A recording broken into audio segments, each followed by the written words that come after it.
Hello everyone, आज हम पढ़ेंगे सुप्रीम कोर्ट से जो रिलेटेड हमारे आर्टिकल रहे हैं संविधान में, वो पढ़ेंगे। आर्टिकल 124 है हमारा सर्वोच्च न्यायालय की स्थापना। आर्टिकल 125 जजों का वेतन, जो सुप्रीम कोर्ट के जज हैं उनका जो वेतन है वो है इसमें।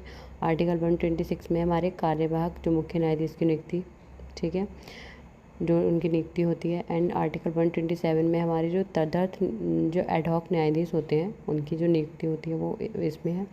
आर्टिकल 128 में हमारी सर्वोच्च न्यायालय की बैठकों में सेवानिवृत्त जो रिटायर्ड न्यायाधीश है उनका उपस्थित होना, ये हमारा 128 में है। आर्टिकल 129 में हमारा एससी में रिकॉर्ड की जो अदालत होती है, सुप्रीम कोर्ट में रिकॉर्ड की अदालत होती है, ठीक है। एंड आर्टिकल 130 में हमारा सुप्रीम कोर्ट की जो सीट होती है वो कितनी है। एंड आर्टिकल 131 में हमारा सर्वोच्च न्यायालय का मूल क्षेत्राधिकार कितना होता है, ठीक है। आर्टिकल 131A आप पढ़ लेना इसको।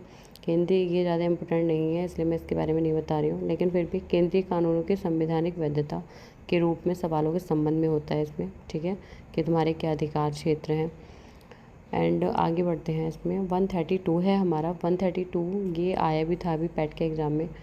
कुछ मामलों में उच्च न्यायालयों से अपील में सर्वोच्च न्यायालय का अपीलीय क्षेत्राधिकार होता है इसमें। आर्टिकल 134 में हमारे आपराधिक मामलों के संबंध में सुप्रीम कोर्ट का अपीलीय क्षेत्राधिकार। And article 134A supreme court में अपील के लिए प्रमाण पत्र। आर्टिकल 136 है हमारा सुप्रीम कोर्ट द्वारा अपील करने के लिए विशेष अवकाश, ठीक है।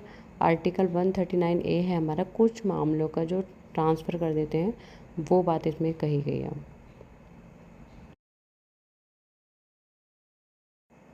बाकी नेक्स्ट देखते हैं हम, आर्टिकल 143 हमारा सुप्रीम कोर्ट से परामर्श करने की जो राष्ट्रपति को शक्ति होती है वो इसमें है। आर्टिकल 144 है सुप्रीम कोर्ट की सहायता में कार्य करने के लिए जो नागरिक और न्याय अधिकारी होते हैं वो।